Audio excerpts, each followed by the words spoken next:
اعوذ باللہ من الشیطان الرجیم بسم اللہ الرحمن الرحیم۔ یوٹیوب کے ناظرین السلام علیکم ورحمۃ اللہ وبرکاتہ۔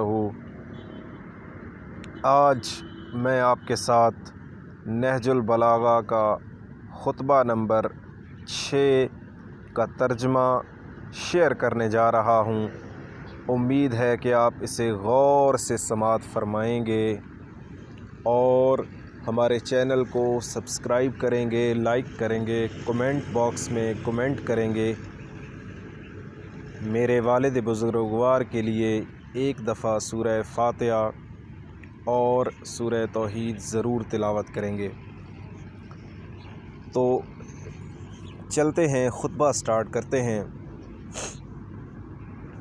جب آپ کو مشورہ دیا گیا کہ طلحہ و زبیر کا پیچھا نہ کریں اور ان سے جنگ کا بندوبست نہ کریں، خدا کی قسم میں اس بجو کے مانند نہیں ہو سکتا جس کا شکاری مسلسل کھٹکھٹاتا رہتا ہے اور وہ آنکھ بند کیے پڑا رہتا ہے یہاں تک کہ گھات لگانے والا اسے پکڑ لیتا ہے۔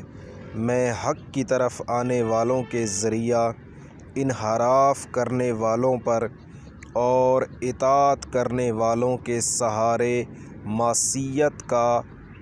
معصیت کار تشکیک کرنے والوں پر مسلسل ضرب لگاتا رہوں گا یہاں تک کہ میرا آخری دن آ جائے۔ خدا گواہ ہے کہ میں ہمیشہ اپنے حق سے محروم رکھا گیا ہوں اور دوسروں کو مجھ پر مقدم کیا گیا ہے جب سے سرکار دو عالم کا انتقال ہوا ہے اور آج تک یہ سلسلہ جاری ہے۔